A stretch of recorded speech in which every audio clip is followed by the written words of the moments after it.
Hola a todos y todas. Nos ha preguntado Manuel Nevado qué son las manchitas de diferente tonalidad del CMB. Bueno, para eso hay que hablar primero de qué es el CMB y luego vamos a hablar de las famosas manchitas. El CMB es el fondo cósmico de microondas, Cosmic Microwave Background. Vamos a contar primero cómo se descubrió, luego vamos a contar un poco qué es y luego vamos a hablar de la física que se puede sacar de este fenómeno. Bueno, esto se descubrió por Penzias y Wilson en el año 64, que trabajaban en los laboratorios Bell, era realmente una cosa más de ingeniería, no había nada de física. Tenían una antena para estudiar las microondas que venían, ¿de acuerdo? Y lo que veían es que siempre tenían un fondo de microondas 100 veces superior a lo esperado. Y no había manera de quitárselo. De hecho, estuvieron limpiando de palomas la antena, estuvieron enfriándola porque pensaban que podía ser ruido térmico, pensaban también que podía ser una antena cercana de origen humano que estuviera interfiriendo, pero lo veían en todo el cielo y siempre tenía una señal 100 veces superior a lo que esperaban.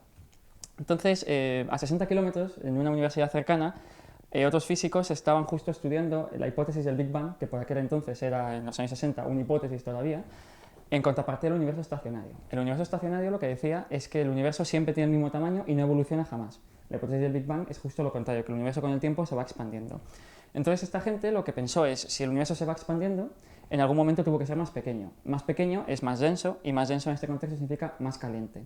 Luego en algún momento tenemos que tener una radiación de fondo que sea la primera luz del universo. Entonces fue curioso porque Penzias y Wilson publicaron su resultado en la revista diciendo hemos medido un fondo cósmico, un fondo de microondas a 2,7 Kelvin. Y los otros físicos publicaron justo encima en la misma revista debería verse un fondo cósmico de microondas a 2,7 Kelvin. Entonces fue curioso porque en la misma revista estaban los dos artículos de lo que se debería ver y justo se había detectado. Entonces vamos a ver ya lo que es el CMB. Una explicación muy rápida es que el CMB es la primera luz del universo. Un poco más técnico es cuando el universo se volvió transparente a la radiación, cuando dejó de interactuar con partículas y por fin pudo escapar libremente. Entonces, un equivalente a esto muy sencillo para verlo es, por ejemplo, en el Sol, los fotones se están produciendo en el núcleo por reacciones nucleares, ¿de acuerdo? El Sol tiene 600.000 kilómetros de diámetro.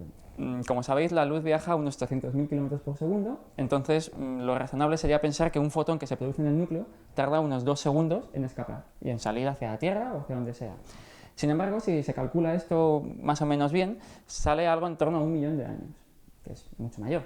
Esto es debido a que es tan denso el núcleo del Sol que un fotón que escapa de ahí, que se produce, choca rápidamente con otra partícula. Entonces se desvía y choca con otra, y choca con otra, y choca con otra, y está chocando constantemente, y hasta conseguir realmente llegar a la superficie del Sol para poder escapar, puede tardar algo en torno a 1 millón de años. Lo cual no significa que no haya fotones que no escapen a los 2 segundos, los hay. Simplemente es que el tiempo medio es de 1 millón de años. También habrá otros que tarden 5 o 6 millones de años.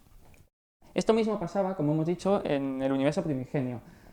Hace mucho tiempo el universo era muy pequeño, muy denso y muy caliente. Esto provocaba que los fotones que había chocaran con mucha facilidad con otra partícula, que la desviaba, la desviaba, la desviaba, y es decir, la radiación nunca escapaba libremente, sino que estaba constantemente atrapada por la densidad. Cuando ya pasó un cierto tiempo, los electrones y los protones formaron átomos de hidrógeno, que son eléctricamente neutros, entonces los fotones ya no interactuaban con él y pudo escapar la radiación. En ese momento el universo se vuelve transparente, hasta entonces era opaco porque la luz no escapaba. Cuando se vuelve transparente, entonces tenemos una primera foto de la luz del universo. Y eso es exactamente el fondo cósmico de microondas. Un fondo que está en todo el universo, es como una esfera que nos rodea, de la primera fotografía de los fotones que lograban escapar. Bueno, ¿qué pinta tiene este fondo cósmico? Hemos dicho que es eso, una esfera que nos rodea, que es una superficie, la superficie de último scattering, es como se conoce también más técnicamente, que tiene un espectro de cuerpo negro. Cuerpo negro es una cosa muy clásica de física, que es un espectro de esta forma. El Sol, por ejemplo, también tiene un espectro así, pero no es muy exacto, es aproximadamente un cuerpo negro. Eso, sin embargo, es el mejor cuerpo negro que jamás se ha producido en la naturaleza, porque es exacto en más de una parte por millón. Tiene, como hemos dicho, 2,73 Kelvin, que eso equivale a unos menos 270 grados centígrados, ¿de acuerdo? Y la intensidad, en función de la frecuencia, pues tiene un pico, más o menos aquí, que está justo en las microondas, y luego ya cae más o menos suave.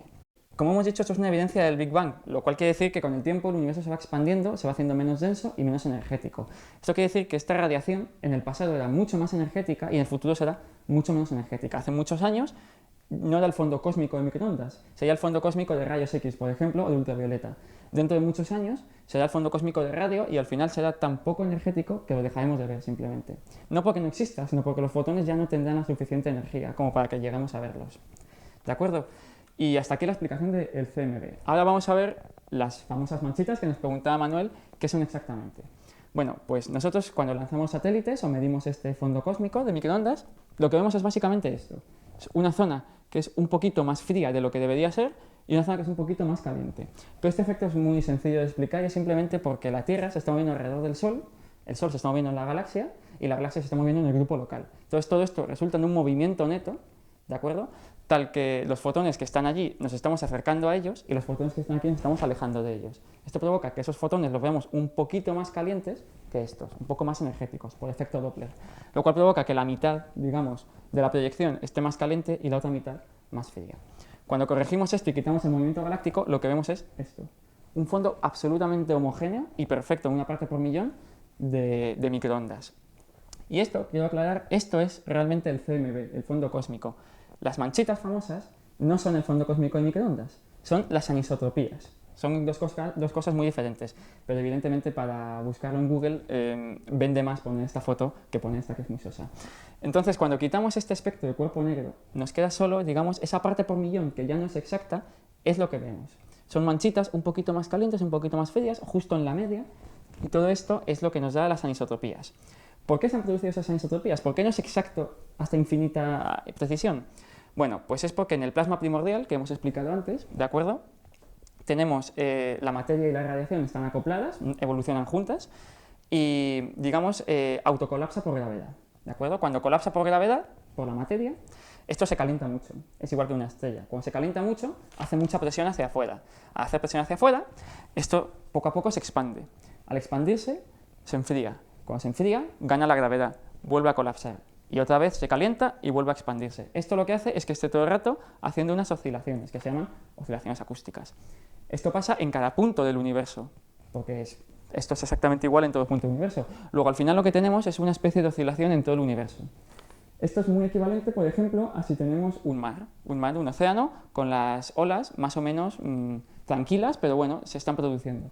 Si hacemos una foto desde arriba, lo que vamos a ver es que el mar, en primera aproximación, es completamente homogéneo. Pero si viéramos mucho más detalladamente lo que se está produciendo, vemos que hay olas que están un poquito por encima del nivel del mar, un poquito por debajo, en cada instante. Cuando hacemos una foto al fondo cósmico de microondas, lo que estamos haciendo es una foto a ese momento. Estamos congelando el momento en el que la luz escapó por primera vez del universo. Si representamos, igual que podemos hacer esto para representar el fondo cósmico de microondas, podemos hacer una cosa parecida para representar estas diferencias.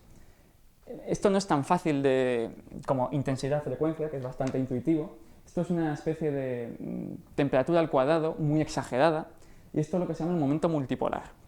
Lo que dice el momento multipolar básicamente es que cuanto más pequeño es este número, esta L, ¿de acuerdo?, más lejos estamos comparando temperaturas. Es decir, por ejemplo, para L igual a 10 son justo 10 grados. Estamos cogiendo un punto que está ahí y uno aleatorio que está a 10 grados. Y eso lo hacemos para todos los puntos del espacio.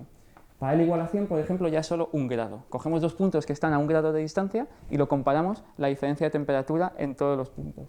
Y esto nos da, digamos, una medida de cómo de distinta es la temperatura. Entonces tenemos este tipo de cosa, que ya vemos que es muy diferente a esto, por supuesto. Estos picos, además, que suban de vez en cuando y bajen, vienen dados por resonancias, por, digamos, interferencias constructivas, para entendernos, en las oscilaciones acústicas, momentos en los que los fotones, digamos, resuenan y tienen frecuencias específicas. Y el primer pico es muy importante, se produce en torno a L igual a 100, un poquito más.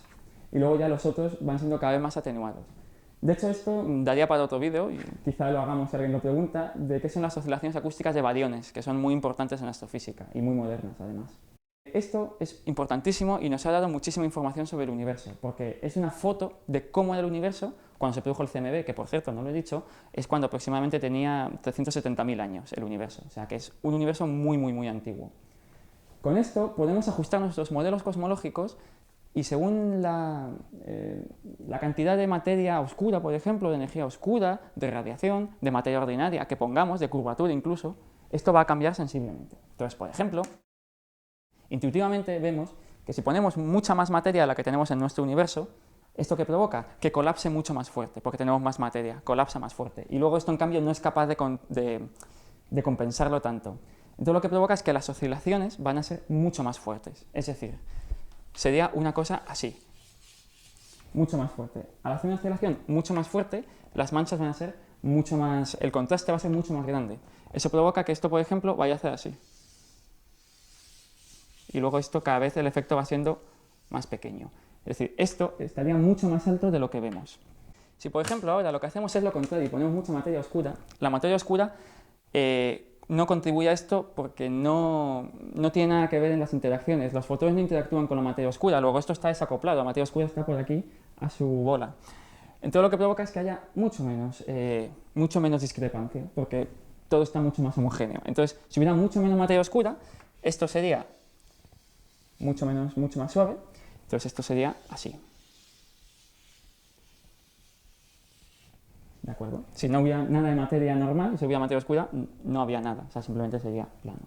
Por ejemplo, también podemos plantearnos qué es lo que pasa si el universo es plano o es curvo en 4 dimensiones. Sabemos que el universo no es plano en 2 dimensiones, evidentemente hay 3, pero en 4 dimensiones, con el tiempo, podemos plantearnos si el universo está curvado o no. Si estuviera curvado, lo que hace, esto no afecta prácticamente nada, lo que afecta es que los picos se mueven. Es decir, todo se mueve a la derecha o a la izquierda según pongamos curvatura positiva o negativa.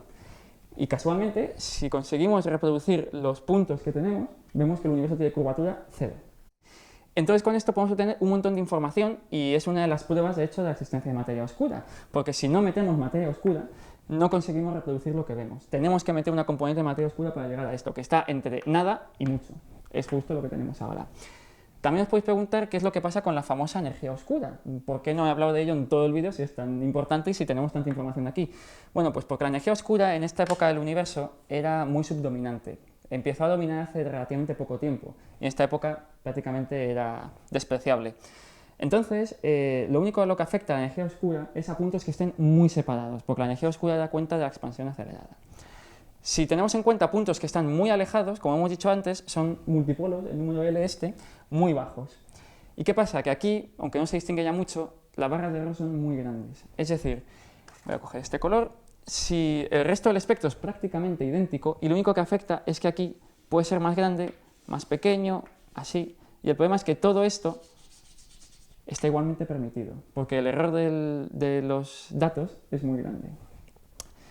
Con los años, además, esto se ha mejorado muchísimo, porque, por ejemplo, el primer satélite que se lanzó, que era COBE, tenía una resolución malísima, de unos 7 grados. Unos 7 grados, queremos decir, que llegaba más o menos hasta aquí. Luego se lanzó WMAP en el 2003 y llegó más o menos hasta una cosa así. Entonces, veíamos ya, digamos, una cierta información. Y ya el último que se ha lanzado, que es Planck, es el que nos permite ir a multipolos grandísimos y obtenemos una información brutal de toda esta parte y muy interesante. Y ya para terminar, simplemente decir que el fondo cósmico de microondas es uno de los fondos cósmicos que hay, pero no es el único. Un fondo cósmico se produce cuando hay un desacoplo, en este caso entre materia y radiación, los fotones. Pero hay otros desacoplos. Por ejemplo, se espera que haya un fondo cósmico de neutrinos, anterior incluso a este. Si llegamos a detectarlo, nos daría todavía información de un universo anterior. Y sería muy interesante. El problema es que los neutrinos son muy puñeteros y es muy difícil detectarlos, pero ojalá que lo detectemos. Y el más interesante de todos, y ese sí que es posible que lo detectemos en no mucho tiempo, es un fondo cósmico de ondas gravitacionales, que sería todavía anterior al de neutrinos y sería de los primeros instantes del universo. Con LIGO y todo el tema de ondas gravitacionales es posible que de verdad lleguemos a verlo. Y si lo vemos vamos a obtener el análogo a esto, pero para la gravedad, y vamos a obtener muchísima información.